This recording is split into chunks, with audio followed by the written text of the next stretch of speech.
இளித்தாள். அப்படியே அடி கண்ணுங்களா? ஆமாம், ரயில் டிக்கெட் பணம் வேணுமே, அதற்கு என்ன செய்தீர்கள்? அது எந்த கள்ளப்புருஷன் தந்தான் என்று இளித்தாள். சி போ என்று எதையும் அலட்சியம் செய்துவிடக்கூடிய தேவிக்கு நெஞ்சில் சுளிர் என்று வலியெடுத்தது விட்டது. பாவம் புஞ்சை மனது செல்வியை கேட்பானேன்.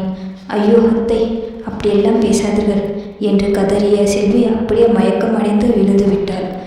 இங்கிருந்து அவளிடம் வாயை கொடுத்தோமே என்று தண்ணீர் நொந்து கொண்ட தேவி ஓடி சென்று கொஞ்சம் நீர் கொண்டு வந்தாள். தங்கையின் முகத்தில் தெளிந்தாள். எழுந்திருடி செல்வி, எழுந்திரு. இதற்கெல்லாம் மயங்கி விழுந்தால் எப்படி வாழ்வது? தெருவில் செல்வது போல ஏதோ குறைக்கிறது, அதெல்லாமா பொருட்படுத்துவது? அசடு என்று தோற்றினாள். தங்கையை தோற்றும் ஆத்திரத்தில் அந்த அத்தை அருகிலே நிற்பது தேவி மறந்து விட்டாள். பலன், அவள் மீண்டும் அங்காராமாய் கத்தத் தொடங்கி விட்டாள். ஆமாடி, நான் நாய்தான், தெருவில் கொலைப்பவள் தான், அதனால்தான் வெளிச்சத்தில் நிற்கிறவள். உன்னை போல இருட்டில் சம்பாதிக்கவில்லை அந்த மானங்கெட்ட வாழ்வு. அத்தை என்று கத்தினாள் தேவி.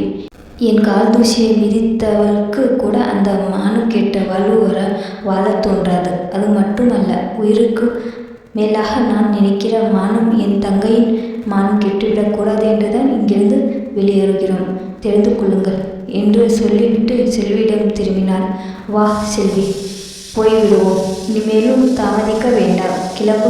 கிளம்புவதற்கு என்னடி இருக்கிறது? கட்டிய துணியோடு வெளியேறுங்கள். வேறு ஒரு துண்டு துணி கூட எடுத்து செல்ல விட மாட்டேன் என்று குத்தினாள் அத்தை. ஒன்று வேண்டாம் அத்தை, இது போதும். அந்த இன்னொரு கிளிச்சரை நாங்கள் இங்கேதான் விட்டு போகிறோம். பத்திரமாக எடுத்து வைத்துக் கொள்ளுங்கள். ஏன் தெரியுமா? காலம் மாறும், மாலையும் மடு ஆகும். அப்படி ஒரு தேவை ஏற்படும்போது உங்களுக்கு காட்டுவதற்கு அந்த கிளிச்சலாவது மிச்ச வேண்டும் அல்லவா? கவனமாக படித்து வைத்துக் கொள்ளுங்கள் என்று வெறுப்புடன் மொழிந்தாள் தேவி. வாடி என்று தங்கைக்கு குரல் கொடுத்துவிட்டு முன்னே நடந்தாள். வருகிறோம் அத்தை என்று மெல்ல கூறிவிட்டு பின் தொடர்ந்தாள் செல்வி.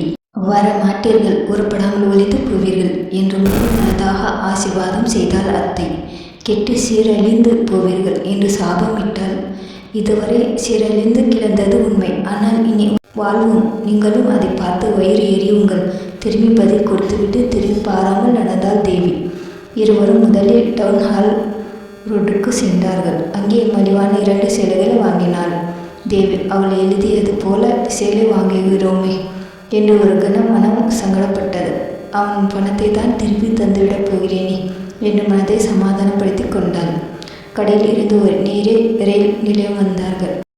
அங்கு குளியல் அறையில் இருவரும் முடிமாற்றி கொண்டனர். டிக்கெட் எடுத்துக்கொண்டு இருவரும் உள்ளே சென்றார்கள். சிறிது நேரத்தில் சென்னைக்கு செல்லும் ரயில் வந்தது. அது சென்னை செல்லும் ரயில்தானா என்று தேவி விசாரித்து உறுதி செய்து கொண்டு பெண்கள் பெட்டியை தேடினாள். அது ஒரே கூட்டமாக இருந்தது. ஏறிக்கொள் செல்வி என்றாள்.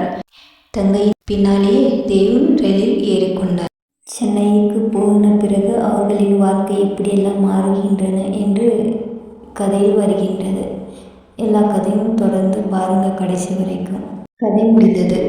கதை பிடிச்சிருந்தால் சப்ஸ்கிரைப், லைக், ஷேர், சப்போர்ட் பண்ணுங்கள். இன்னொரு இதே கதையில் சந்திக்கலாம். தேங்க்யூ ஃபார் வாட்சிங்.